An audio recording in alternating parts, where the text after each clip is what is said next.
Olá, bem-vindos de volta. E aí, vocês estão gostando da nossa jornada através aí dos símbolos do tarô? Gente, o tarô é cheio de mistério por trás, tanto que a palavra arcano significa mistério. Nós estamos falando dos 22 arcanos maiores do tarô.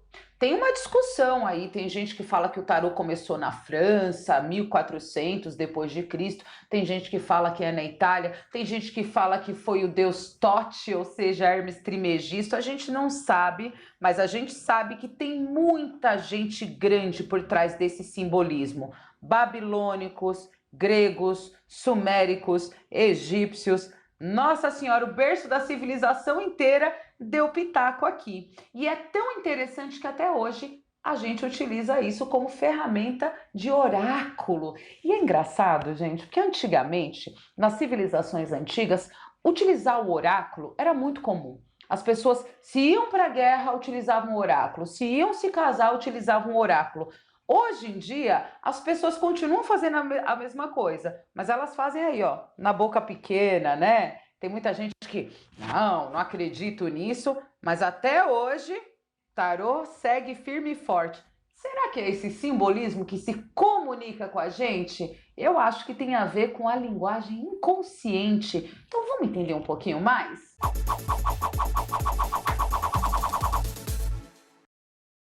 Hoje a gente começa com a carta 11, a carta da força. Vamos olhar aqui esse simbolismo, né? É uma mulher abrindo a boca de um dragão.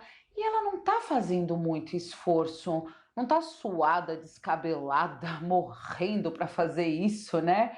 O mito por trás aqui, mito grego, é o mito de Heracles, certo? É a harmonia entre o instinto e a razão, canalização positiva dos instintos sexuais e agressivos, transformação da natureza primitiva em poder e a criatividade. Bom, eu gosto sempre de analisar essa carta pensando no seguinte: a gente tem vários jardins por aí, né? O Jardim de Marsella, o jardim aqui do Museu do Ipiranga, mas o jardim japonês, ele é um jardim diferente, porque tem um simbolismo por trás. Ele mostra a força do ser humano integrada à natureza. Um bonsai, ele é uma árvore comum que ele é trabalhada, dominada, é o humano vencendo o instinto natural e vivendo em harmonia. Então, por mais que haja força, né, ela consegue dominar essa parte instintiva.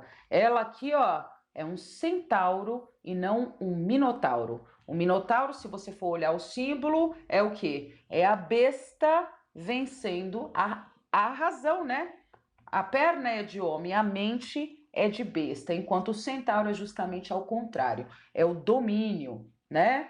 Então, transformação da natureza primitiva em poder de criatividade. Horas, tem a força para controlar o leão interno, ela dá conta de fazer isso, né? Ela pega essa energia primordial e transforma em outras coisas, né?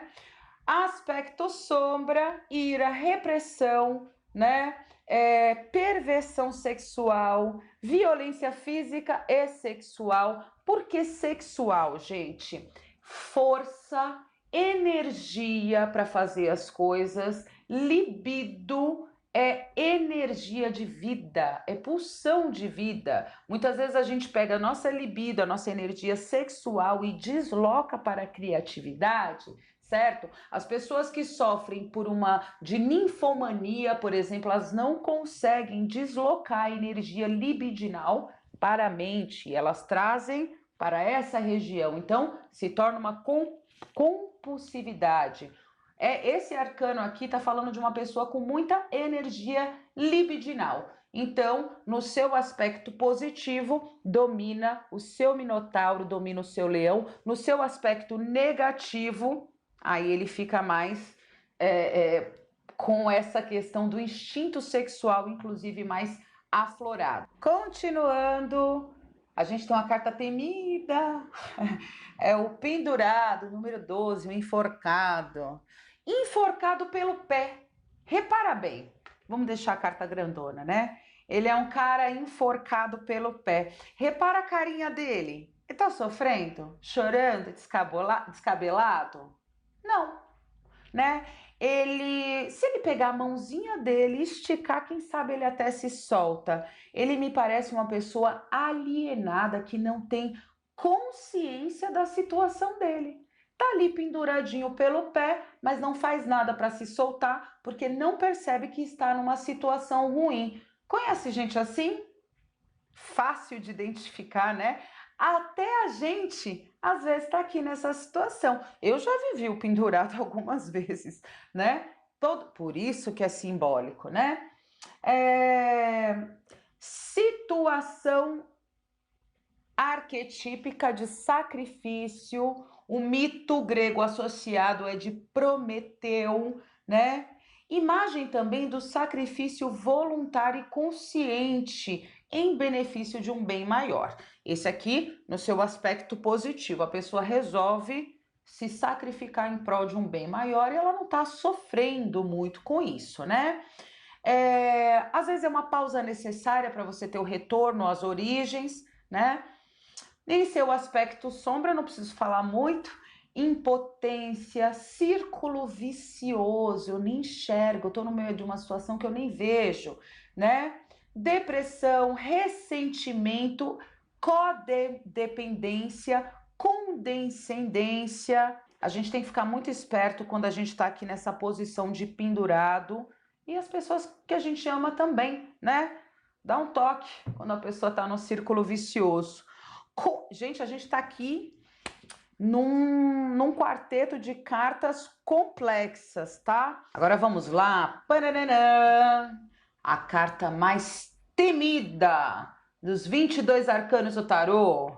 Pessoa quando tira no oráculo, vê essa carta, pensa, ixi, vou morrer.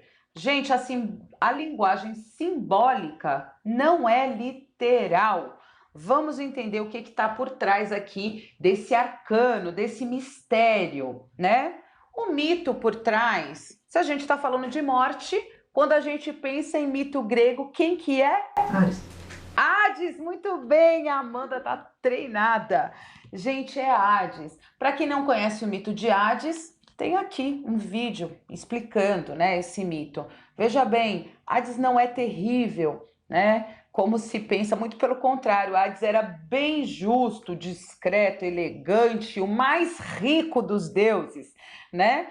Só que ele significa muitas vezes corte, né? Eu quero ler uma frase aqui para vocês, tá? A ceifa proporciona a abundância da próxima colheita, a abertura de caminho para novas propostas, o nascimento de novas ideias, a regeneração espiritual e as grandes transformações. O corte não necessariamente precisa ser uma coisa ruim, né? Até o cabelo, gente. Quando a gente quer que o cabelo cresça bonito, o que a gente faz? Ai, corta a pontinha do cabelo, ele vai crescer mais forte. Então, muitas vezes a gente precisa cortar para renascer, recomeçar. Em seu aspecto sombra, é a perda traumática, né? Então, muitas vezes aquela pessoa está num relacionamento, teve um corte, morreu o relacionamento e ela fica, ó, terrível, uma perda traumática, sem entender que aquilo é o melhor para ela, que vão haver novas possibilidades, que no futuro ela pode até ter um relacionamento melhor, né? Então, isso pode acontecer no emprego também, né? A pessoa é demitida nessa pandemia, foi demitido. Aí o cara foi lá, montou o próprio negócio, está faturando mais, né? Então a gente precisa entender que um encerramento de um ciclo não necessariamente é uma coisa ruim, mas a possibilidade oportuniza a gente viver novas realizações, né? Então a gente precisa também olhar que o aspecto sombra da morte, no sentido do luto, é importante viver o luto, né? Especialmente quando a gente tem uma perda traumática, a ceifa quando ela vem sem poupar, sem avisar. Mas o luto prolongado, ele pode ser uma porta aí para depressão. A tristeza ela é importante porque a tristeza é sentimento de reflexão. A depressão não, né? Já é patológica. Então a gente precisa ficar atento com esse arcano, sim, mas ele é um arcano que às vezes é maravilhoso, é muito bom. Então, confiança, esperança, né? E aí, falando em esperança, quem é que vem depois? A temperança, né? Olha que apropriado, a temperança. Vamos reparar aqui, gente, que ela tá com dois vasos na mão. Me dá a impressão, sabe quando você tá com um vaso quente, de água quente, um frio, e você fica aqui, ó, temperando a água, amornando a situação, né? Então, o arquétipo é justamente a harmonia, né? O mito por trás é o mito de Íris. Então, a gente fala de paz interior, equilíbrio dinâmico, fluxo harmônico de energia entre consciente e inconsciente. Então veja bem, o cara acabou de passar por esse caos, muitas vezes um caos de cisão, de corte. Então, como dizem, né, depois da noite escura, vem a temperança, né, um novo dia, né? A gente precisa ver aqui, ó, no seu aspecto sombra, a inércia, a apatia. Então, eu fico ali só temperando, temperando, temperando, temperando, e muitas vezes agir que é bom, nada, né? Mas ela vem aqui para amenizar após uma situação de corte, ok? Gostaram? Eu espero que tenham gostado. Aguardo o feedback de vocês, né? Como é que vocês me dão feedback? Curtindo, compartilhando, comentando, indo lá no meu Instagram e se inscrevendo. Tudo isso ajuda essa psicóloga aqui, que está aqui dividindo com vocês, mastigando esse conhecimento simbólico, certo? Bom, estamos acabando aí essa série muito em breve. Aguardo vocês aqui na próxima semana. Um beijo!